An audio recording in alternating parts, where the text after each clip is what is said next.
Hello বন্ধুরা, আসসালামু আলাইকুম। বন্ধুরা, আজকে আমরা শিখব খুব সহজ উপায়ে কি করে নষ্ট প্যানেল ঠিক করা যায়। এজন্য প্রথমে আমাদের জানতে হবে প্যানেলে প্রধানত কোন জিনিসগুলো নষ্ট হয়ে থাকে। বন্ধুরা, প্যানেলে প্রধানত এর জংশন বক্সের ভিতরে থাকা ডায়োড এবং এর উপরে থাকা সেলগুলো নষ্ট হয়ে থাকে। নষ্ট প্যানেল ঠিক করার জন্য আমাদের প্যানেলটির আউটপুট, অ্যাম্পিয়ার ও ভোল্ট চেক করতে হবে। বন্ধুরা, আমাদের মনে রাখতে হবে প্যানেলের ভোল্ট যদি ঠিকমতো আউটপুট দিতে পারে, শুধু অ্যাম্পিয়ার আউটপুটে বন্ধ থাকে, মানে প্যানেলের ভোল্ট ঠিক আছে কিন্তু কোনো আউটপুটে কোনো অ্যাম্পিয়ার নাই, তাহলে আমাদের বুঝতে হবে অ্যাম্পিয়ার আউটপুট না থাকার পিছনে প্যানেলের ২টি সমস্যা হতে পারে। ১ নম্বর সমস্যাটি হলো প্যানেলের ডায়োড নষ্ট হয়ে যাওয়া। আর দ্বিতীয় সমস্যাটি হলো সেল নষ্ট হওয়া। এজন্য আমাদের প্রথমে ডায়োড খুলে ফেলতে হবে এবং এর আউটপুট চেক করতে হবে। যদি ডায়োড নষ্ট হয়ে থাকে তাহলে ডায়োড খুলে ফেলার পর প্যানেলের ভোল্ট ও অ্যাম্পিয়ার ঠিকমতো আউটপুটে আসবে। ডায়োড খোলার পরও যদি অ্যাম্পিয়ার না আসে তাহলে বুঝতে হবে এর সেল নষ্ট হয়ে গেছে। আর যদি সেল নষ্ট হয় প্যানেল আর ঠিক করা কখনোই সম্ভব নয়। বন্ধুরা, এখন আমরা সরাসরি একটি নষ্ট প্যানেল ঠিক করব। আশা করি সম্পূর্ণ ভিডিওটি দেখলে আপনারাও খুব সহজে প্যানেল ঠিক করতে পারবেন। বন্ধুরা, এটি একটি নষ্ট প্যানেল। আজকে আমরা এটি ঠিক করব।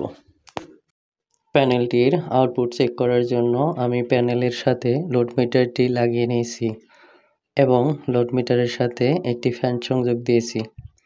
লোড মিটারে ভোল্ট দেখাচ্ছে 16 থেকে 17। বন্ধুরা, যখনই ফ্যানের সুইচ অন করা হয় তখনই লোড মিটার অফ হয়ে যাচ্ছে। এমনটা হওয়ার কারণ এখানে আউটপুটে কোনো অ্যাম্পিয়ার নাই। এখন প্যানেলের ডায়োড খুলে দেখব প্যানেলের ডায়োডের সমস্যা কিনা সেলের সমস্যা।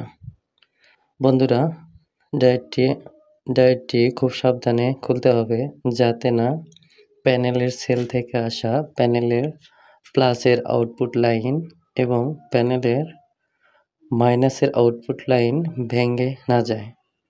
ডায়োডটি খোলার জন্য আমি একটি টেস্টার ব্যবহার করেছি। আপনারা চাইলে একটি প্লাসও ব্যবহার করতে পারেন।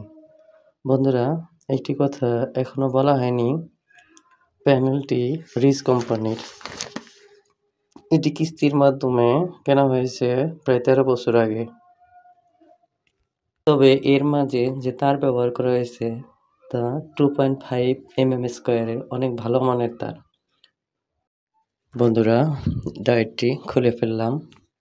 এখন আউটপুট চেক করব। আউটপুট চেক করার জন্য আমি একটি 5 ওয়াটের ডিসি বাল্ব ব্যবহার করেছি। বাল্বটি সংযোগ দেওয়ার পর বাল্বটি জ্বলে উঠছে কিন্তু আলো তেমন দিতে পারছে না। এখন লোড মিটারে চেক করে দেখব আউটপুটে কত অ্যাম্পিয়ার